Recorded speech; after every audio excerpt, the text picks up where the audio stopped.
Hi, welcome back to Shawnee Hills Workshop. Today I want to show you how I built my DIY tilting fridge slide. Now I have the link in the description to some free plans on my website, ShawneeHillsWorkshop.com.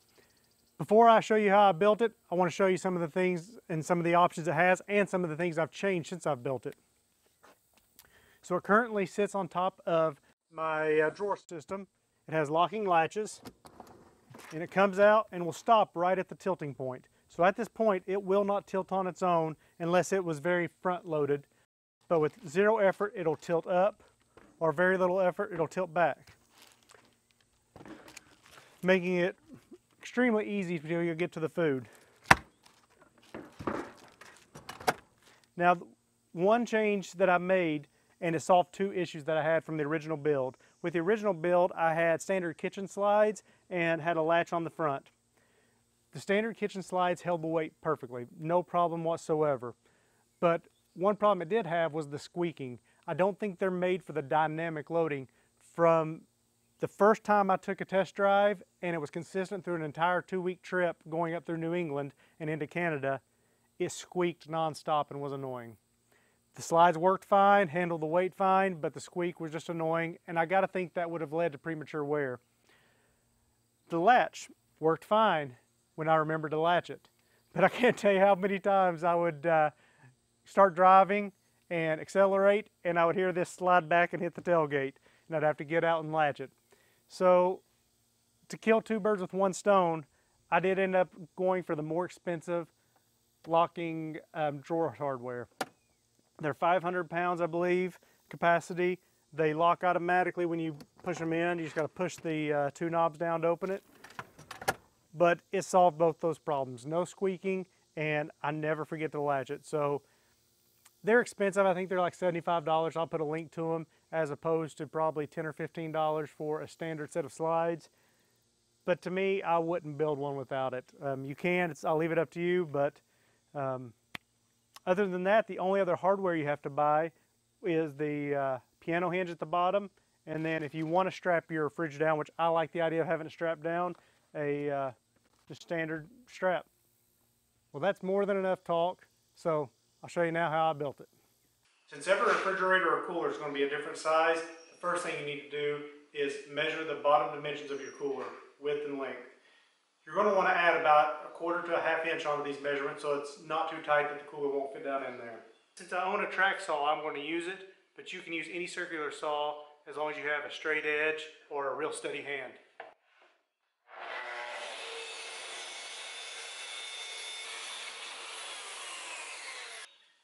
Once you have the piece cut that's just a little bit larger than the bottom of your cooler or refrigerator, you're going to want to cut some 2-inch strips that will band all the way around this. It's going to serve two purposes. One, it's going to give you a place to mount the slides, and then two, it's also going to give you a little border to keep the fridge from sliding side to side or forward and back. Now that we got the sides cut, we're going to join them to the bottom. And to do this, we're going to use pocket screws. Now, it's very important that when you join a bottom to two sides with pocket screws, that you join it from the bottom. That way, the screw acts almost like a shelf pin holding the weight of the shelf.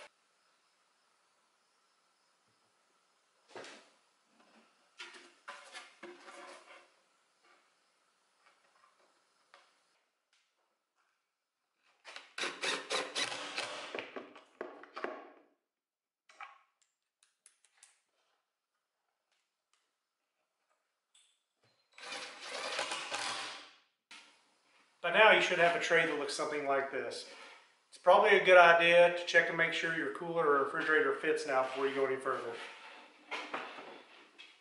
Now, depending on the hardware that you've chosen, you should need to add a 1/2 inch on either side of your drawer.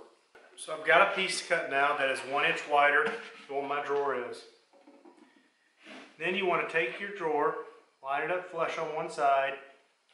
You want to measure how tall it is from the bottom of the piece you just cut all the way to the top of your drawer. And I am just under 2 3/4. Then you want to add 1/4 inch to that. This will give you a gap for your drawer to slide back and forward. Then you want to cut 2 pieces that are the length of the drawer, that are that measurement plus the 1/4 inch. So now, similar to how we did the drawer, we're going to flip over this bottom piece and use pocket screws. Now this time, we're going to put the sides flush with the bottom, unlike with the drawer how we let it hang down. Now this is a little bit harder to do, and you can use a corner clamp made specifically for pocket holes, or you can just do it by hand. You just got to be careful to, it's going to want to pull it down a little bit because of the 7 degrees on the pocket hole.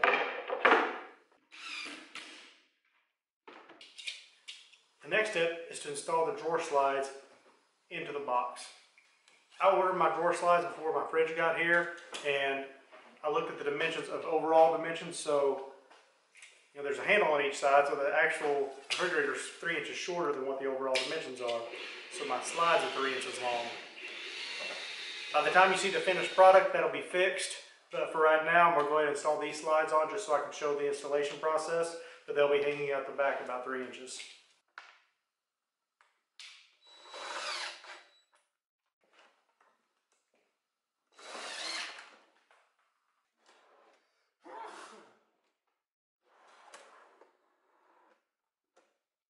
Now, if all you need is a drawer slide to extend your refrigerator out, and you're not putting it on top of a drawer like I am, then at this point you would be done. You just need to figure out a way to attach this to the back of your SUV or your truck.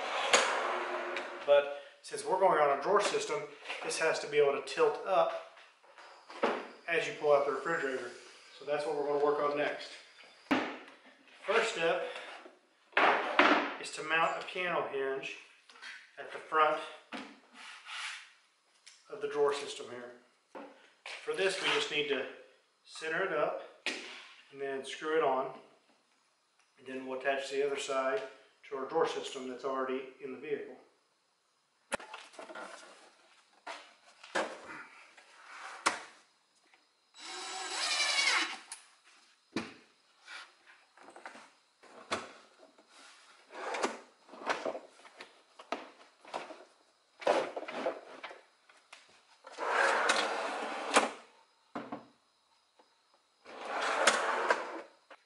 So I've got the refrigerator loaded down with 10 12-ounce sodas and 12 bottles of water.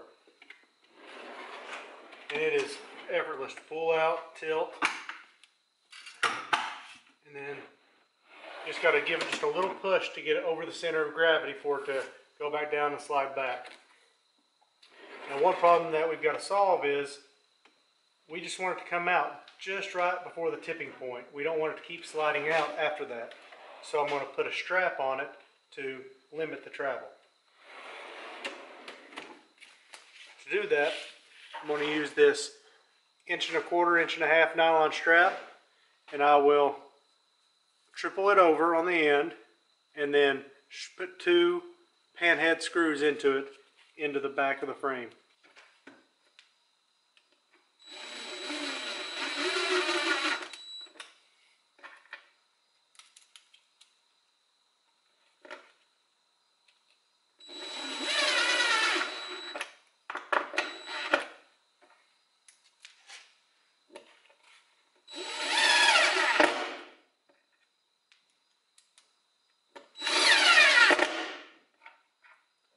Then I'm going to put a few more to the strap, going closer to the back.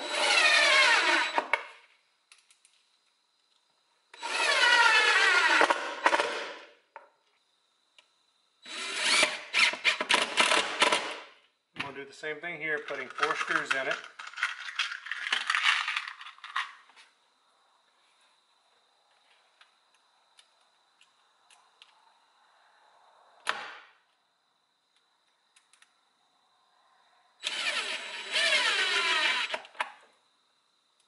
Screws. Like I said, this has 10 12-ounce sodas and 12 water bottles in it, and when it's in its down position, I can lift it up with one finger.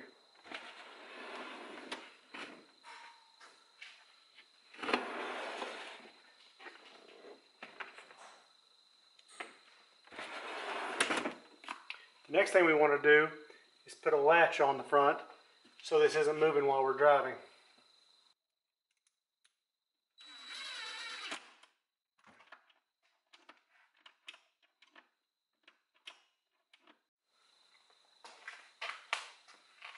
So now, flip the latch, pull it out till it hits the limit. You notice it will not fall on its own with the limit strap. Then just a little pull down, you can get to your drinks. Latch back in place. It's not going anywhere.